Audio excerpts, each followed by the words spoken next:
Aux États-Unis, l'affaire Harvey Weinstein a poussé les femmes à parler et créé la vague #MeToo.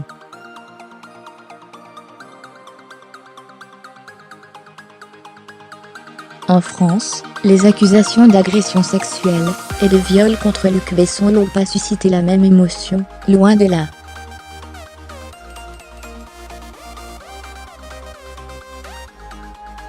Un article du New York Times publié lundi s'étonne des faibles réactions après le témoignage de Sandrine Roy contre la première personnalité de l'industrie du film en France.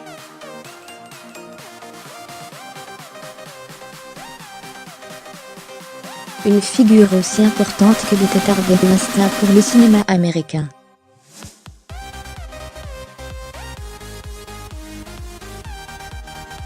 L'article explique l'absence de soutien de la jeune comédienne par la culture française portée sur la séduction.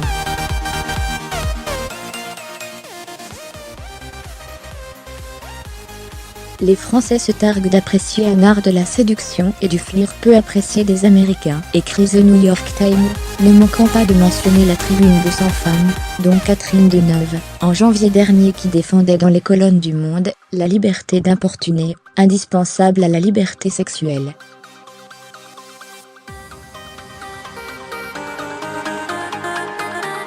Plusieurs témoignages contre Besson début juillet si Catherine Deneuve avait fini par modérer ses propos et adresser ses excuses aux victimes de violences sexuelles, que la lettre avait choqué. Pour le journal américain, la limite reste floue entre le tolérable et l'intolérable.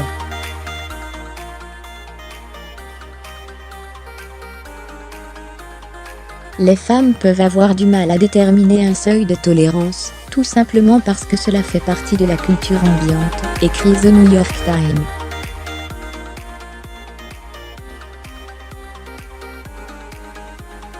Après la plainte pour viol déposée par Sandrine Roy en mai, plusieurs femmes ont témoigné début juillet auprès de Mediapart de gestes déplacés voire d'agressions sexuelles de la part du réalisateur Luc Besson.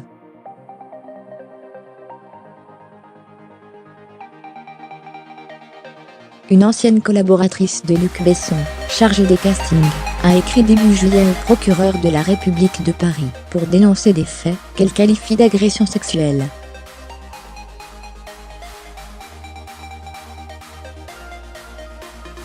Elle évoquait un climat de travail très sexualisé, ainsi que des gestes et des comportements inappropriés, qu'elle estime être des agressions sexuelles.